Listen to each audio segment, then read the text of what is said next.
देखिए क्योंकि ईरान भी ये कहता हुआ नजर आया कि ये जो सीज फायर को लेकर उन्होंने ऐलान किया है, ये इसके पीछे अमेरिका की स्ट्रैटेजी हो सकती है, ये ईरान कह रहा है। तो इस पर मैं आगे आपसे जवाब लूंगी, लेकिन डॉक्टर मनन द्विवेदी सर जरा आप ये समझाइए, ये एक तरफ ईरान ने देखिए पहले स्ट्रेट ऑफ हॉर्मुज किया, इसके काउंटर में जब अमेरिका ने नाकेबंदी की, अब जरा क्या स्थिति देखिए, ईरान की तो इकोनॉमी खराब हो ही रही है, लेकिन बाकी देशों के लिए कितना नुकसान हो रहा है नाकेबंदी के बाद?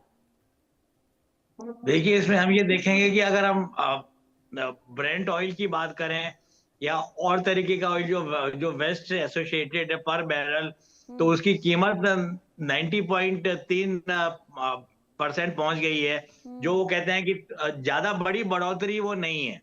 तो मुझे नहीं लगता कि अब वर्ल्ड के मार्केट्स इसको एक बहुत बड़े क्राइसिस की तरह देख रहे हैं, क्योंकि एक तरह की स्टेबिलिटी, एक तरह की सबलता, एक तरीके का बैलेंस अब ऑयल मार्केट्स में आ गया है। और जो शुरू में जो एक डर था सब लोगों को, हमको भी यहाँ दिल्ली में बैठे हुए, कि जो यौम किप्पुर वॉर की जो बातचीत जो नैरेटिव था और जो रियलिटी थी 1973 की, जिसके चलते 200 200 300 डॉलर प्रति बैरल तक कीमत बढ़ गई थी, कहीं वैसी स्थिति नहीं आ जाए।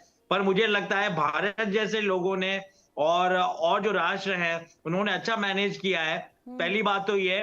पर मैं आगे अपनी बात यहाँ पे बढ़ाना चाहूंगा कि जैसे नैरेटिव की बातचीत होती है, तो मेरे दिमाग में अभी तो नैरेटिव की कोई बिल्कुल चकाचौंध कर देने वाला और कोई सेपरेट सा देखने वाला नैरेटिव की पिक्चराइजेशन हमारे सामने नहीं आया है।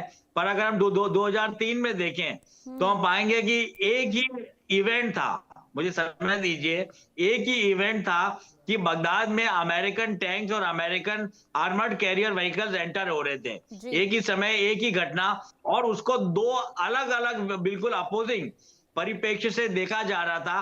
पहले पीटर आर्नेट जो बात कर रहे थे, CNN के लिए रिपोर्ट कर रहे थे, वो कह रहे थे कि बगदाद में जनता में भी बहुत खुशी की लहर है और वहां पे लोग नाच रहे हैं, डांस कर रहे हैं, वहां पे एंजॉय कर रहे हैं, सेलिब्रेट कर रहे हैं, और अमेरिकन सोल्जर्स को बिल्कुल वेलकम किया जा रहा है और उनके लिए बिल्कुल रेड कारपेट वेलकम दिया जा रहा है।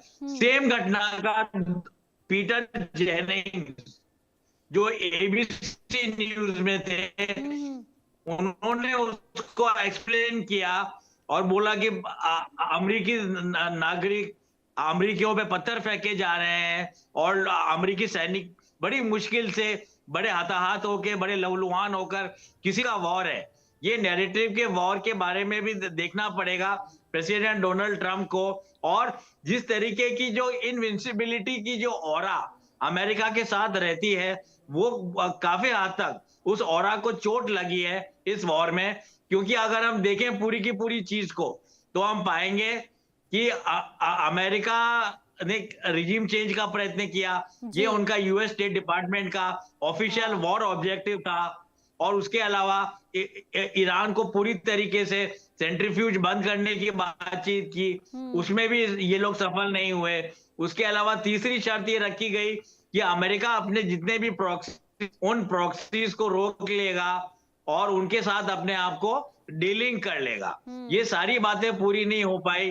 पर मुझे लगता है ये स्ट्रेटेजिक पॉज अगर नहीं है प्रेसिडेंट डोनाल्ड ट्रंप के लिए, तो एक तरीके से ये एक मॉरल और नैतिक हार बनती है अमेरिका के मियां MIM कॉम्प्लेक्स को, जैसे कि मिलिट्री, इंडस्ट्रियल और मीडिया कॉम्प्लेक्स को। मैं अपनी बात को यहाँ पर मतलब कहना चाहूंगा। और इसलिए कहा जा रहा है, जो आपने बताया कि जो एक मकसद था अमेरिका का इस जंग को लेकर, वो जब पूरा नहीं हुआ, तो अब ये कहा जा रहा है कि अब डोनाल्ड ट्रंप ये चाहते हैं कि इस जंग से कैसे निकला जाए। लेकिन कर्नल TP त्यागी सर, जो आप बता रहे थे कि देखिए ईरान ये नहीं चाहेगा कि सीज फायर का उल्लंघन हो, हमला किया जाए, लेकिन जब ईरान ये कह रहा है कि ये छलावा हो सकता है अमेरिका का, अमेरिका नई तरीके से हमला करने को लेकर तैयारी कर रहा है, तो क्या वाकई में आपको आप क्या एनालिसिस इसे लेकर करें? क्या लग रहा है कि वाकई में अमेरिका अब दोबारा हमला कर सकता है ईरान के ऊपर? क्योंकि धमकी भी दे रहे हैं डोनाल्ड ट्रंप की, अगर आगे समझौता नहीं होता है तो इसके बाद नामो निशान मिटा देंगे हम ईरान का।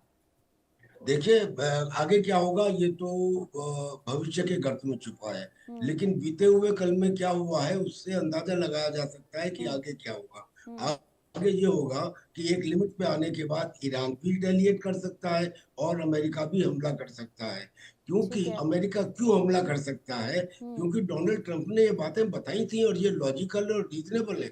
उन्होंने कहा था कि क्या ये सच नहीं है कि अमेरिका पहले वर्ल्ड वॉर में 1 साल से ज्यादा उलझा रहा था?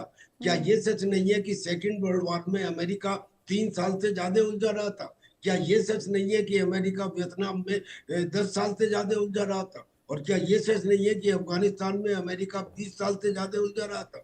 और अफगानिस्तान में तो उसको वहां से भाग के आना पड़ा था।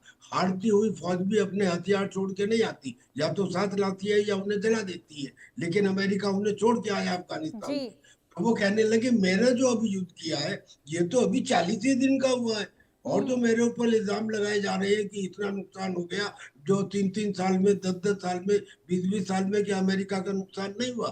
लिहाजा जब इतनी ये चीजों को ये जो है देखते हैं कहने तो का मतलब दिमाग में ये थोड़ा और आता है कि पहले होना चाहिए ना। अभी जैसे गर्मी। हम्म।